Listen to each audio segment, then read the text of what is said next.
নমস্কার। ওয়াকফ সংক্রান্ত আমার আলোচনার আজকে পঞ্চম পর্ব। অনেকেই আমাকে প্রশ্ন করছেন যে সবই যদি ঠিক থাকে তাহলে এত বিবাদাস্পদ ইস্যু হিসেবে এটা উঠে আসছে কেনই বা বিরোধীরা এত চেঁচামেচি করছেন, কেনই বা মুসলিম সম্প্রদায়ের একটা অংশ এইভাবে এই প্রস্তাবিত সংশোধনীর বিরুদ্ধে মুখর হয়ে উঠেছেন। প্রত্যেকটা প্রশ্নই যথাযথ এবং আমার সাধ্যমতো আমি তাদের জবাব দেওয়ার চেষ্টা করব। কিন্তু আমি এতক্ষণ যেটা বলার চেষ্টা করেছি সেটা এই যে সংশোধনীগুলো আনা হয়েছে ওয়াকফ সংক্রান্ত বিলে, তার প্রেক্ষাপটটা খুব সংক্ষেপে আমি রচনা করেছি। ইচ্ছে করলে এ নিয়ে একটা বই লিখে ফেলা যায়, কিন্তু এই যে সারসংক্ষেপটুকু করতে আমাকে যথেষ্ট কসরত এবং খাটতে হয়েছে, এইটুকু আপনাদের বলে রাখি। এখন সাচার কমিটির রিপোর্টটা যে একটা আকর হিসেবে কাজ করেছে এতে কোনো সন্দেহ নেই। মনমোহন সিংয়ের জমানায় যে বদলগুলো হয়েছিল, বিশেষ করে 2013 সালে, তাতে কিন্তু আশ্চর্যজনকভাবে সাচার কমিটির রিপোর্টের ফাইন্ডিংস সেইভাবে প্রতিফলিত হয়নি। কেন হয়নি, কারা আপত্তি করেছিল, সেই আলোচনায় আমি যেতে চাই না। হয়তো 2014 সালে ভোট ছিল, যে ভোটে মনমোহন সিংয়ের সরকারের নাইয়া ডুবুডুবু অবস্থায় এমনিতেই ছিল। হয়তো কংগ্রেস মনে করেছিল যে এই সময় এই প্যান্ডোরার বাক্স খুললে এমনিতেই তো আমাদের নৌকা ডুবছে, আরও একেবারে অতলে আমরা তলিয়ে যাব। অতএব এই ধরনের একটা স্পর্শকাতর ইস্যু এই মুহূর্তে ছোঁয়ার কোনো প্রয়োজন নেই। লক্ষ্য করে দেখবেন নরেন্দ্র মোদীর সরকারও কিন্তু ওয়াকফ সম্পর্কে তাদের প্রথম দফার শাসনে বা দ্বিতীয় দফার শাসনে কোনো রকম উচ্চবাচ্য করেননি। তৃতীয়বারের জন্য ক্ষমতায় এসে যখন তারা দেখলেন যে তাদের ঘোষিত আনফিনিশড এজেন্ডার মধ্যে একমাত্র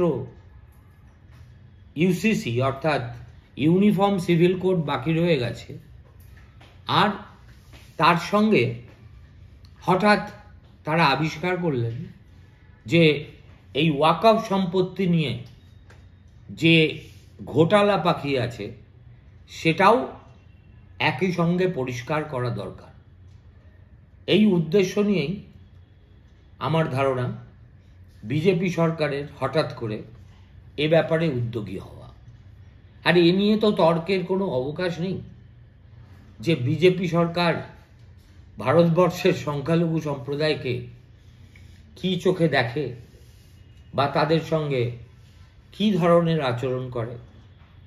একটা দল, যে দল ভারতবর্ষ শাসন করছে, অথচ 542টা না 44টি আমাদের লোকসভার আসনে বিজেপি 5 জন মুসলিম প্রার্থীকেও দলের টিকিট দেয় না।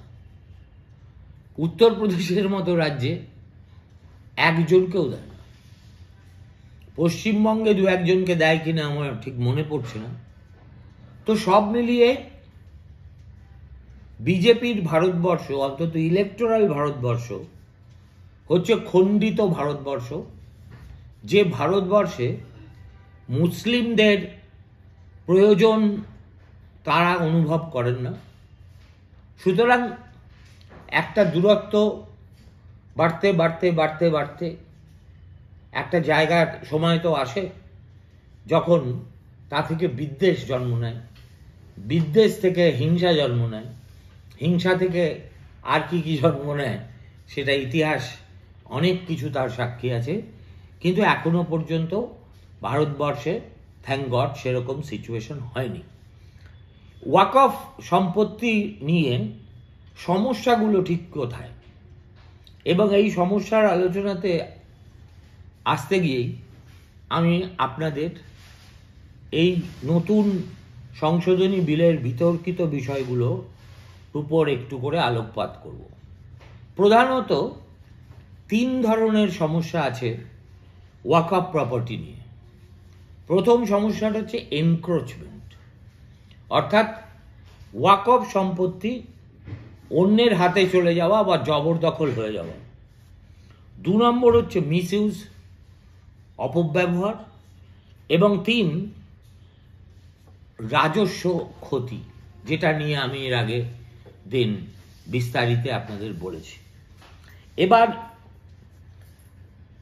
এই যে ওয়াকফ সম্পত্তি বেদখল হয়ে যাওয়া, এই যে ঘটনাটা কিন্তু দীর্ঘদিন ধরে ঘটে চলেছে, এবং তাতে একদিকে যেমন বহু বেসরকারি সংস্থা যুক্ত হয়েছে, অন্যদিকে তেমন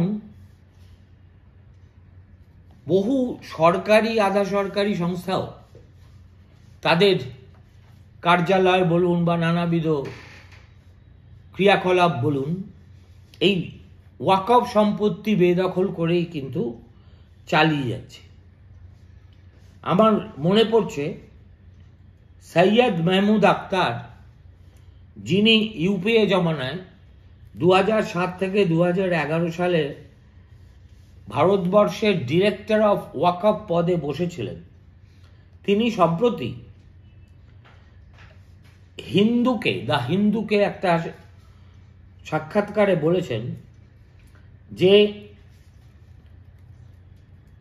এই দেশে এমন কিছু বিখ্যাত প্রপার্টি আছে যেগুলো আসলে ওয়াকফ জমির উপর তৈরি। সেরকম 2-4টে নাম শুনলে আপনারাও কিন্তু বেশ বিচলিত হবেন। প্রথম কথা ধরুন, উদাহরণস্বরূপ ব্যাঙ্গালোরে আইটিসি যে উইন্ডসর ম্যানর হোটেলটি তৈরি করেছে, আপনারা অনেকেই সেটা দেখেছেন যারা ব্যাঙ্গালোর গেছেন।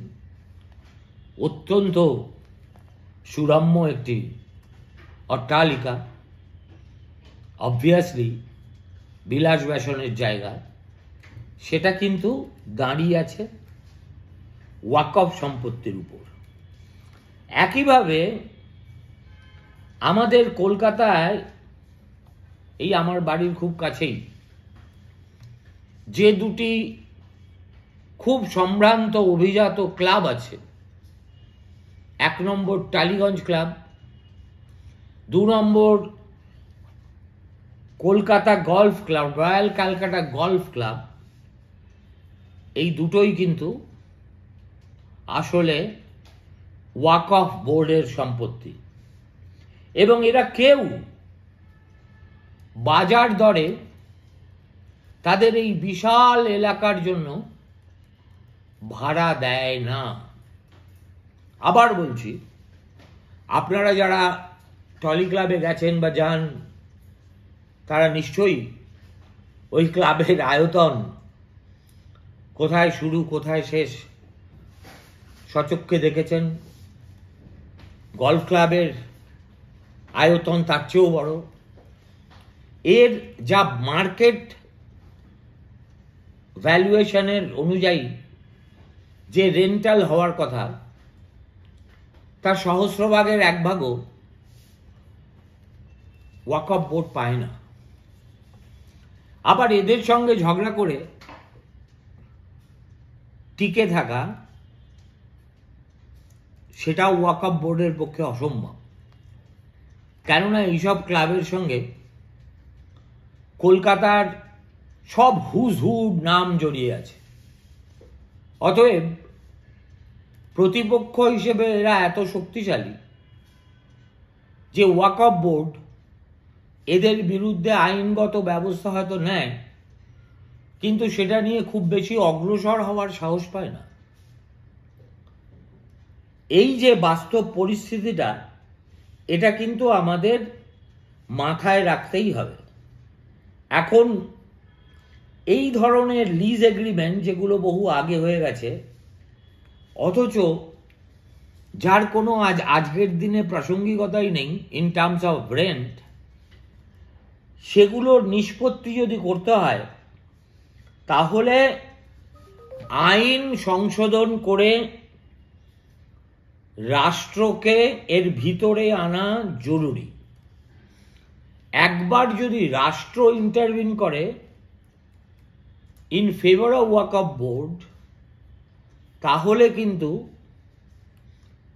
টলি ক্লাব বলুন, গলফ ক্লাব বলুন, আইটিসি ম্যানার বলুন, এরা কিন্তু বাপ বলে বাধ্য হবে যে বাজারি মূল্যের সমানুপাতিক ভাড়া গুনতে। সেই জন্যেই এটা অনেকেই মনে করেন যে এটা একমাত্র সরকার ইনভলভ হলে তবেই সম্ভব। ঠিক যেমনটা বুদ্ধবাবু কারেক্টলি মনে করতেন যে পশ্চিমবঙ্গে যদি সত্যিই ইন্ডাস্ট্রি করতে হয় তাহলে সরকারকে জমি অধিগ্রহণ করতেই হবে।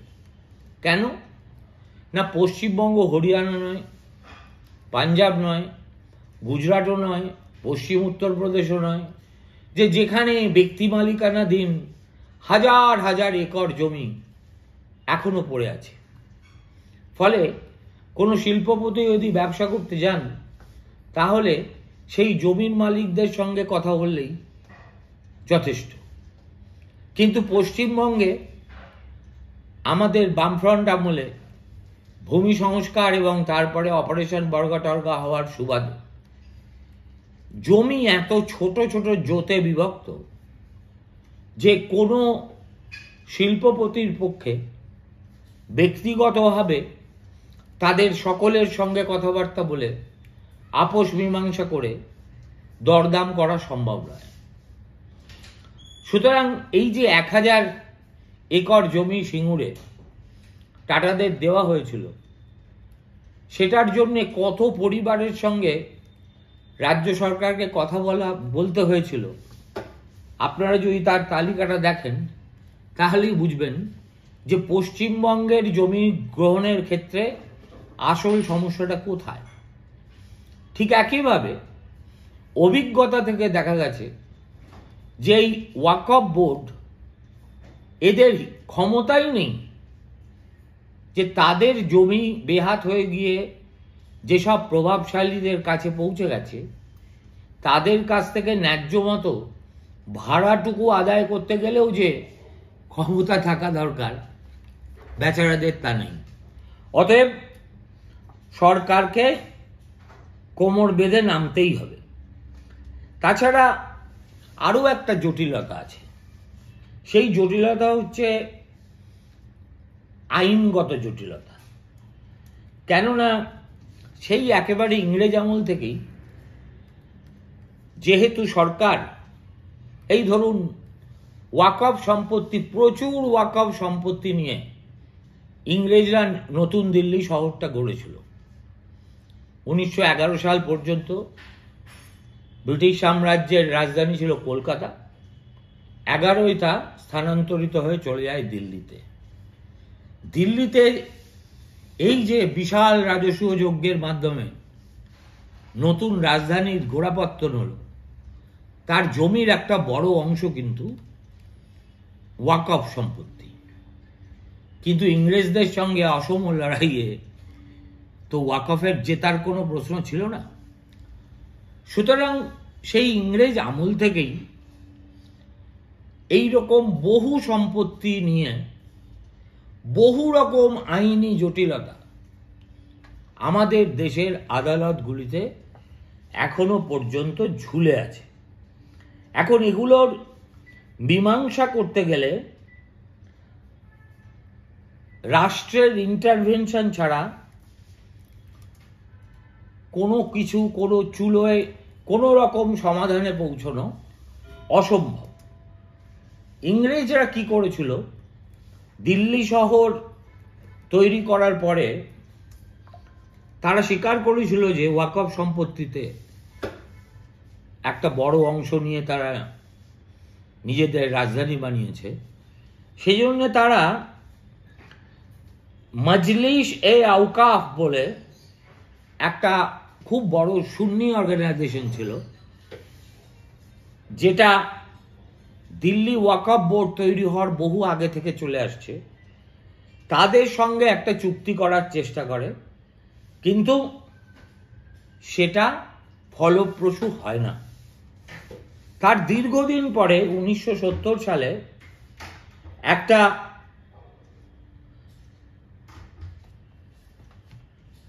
এই সম্পত্তিগুলোর মধ্যে একটা বড় অংশ সরকারিভাবে ওয়াকফ সম্পত্তি বলে চিহ্নিত হয় এবং স্বীকৃত হয়। কিন্তু হলে কি হবে, স্বীকৃত হওয়ার পর দেখা গেল এগুলোকে কেন্দ্র করে অন্তত 350 মামলা চলছে বিভিন্ন আদালতে, এবং সেই মামলা যে শুধু বেসরকারি সংস্থাগুলো জড়িয়ে আছে তা না, এমনকি দিল্লি ডেভেলপমেন্ট অথরিটি তারাও কিন্তু একজন বাদী বা বিবাদী পক্ষ হয়ে ওয়াকফ বোর্ডের বিরুদ্ধে এই মামলাগুলো লড়ছে।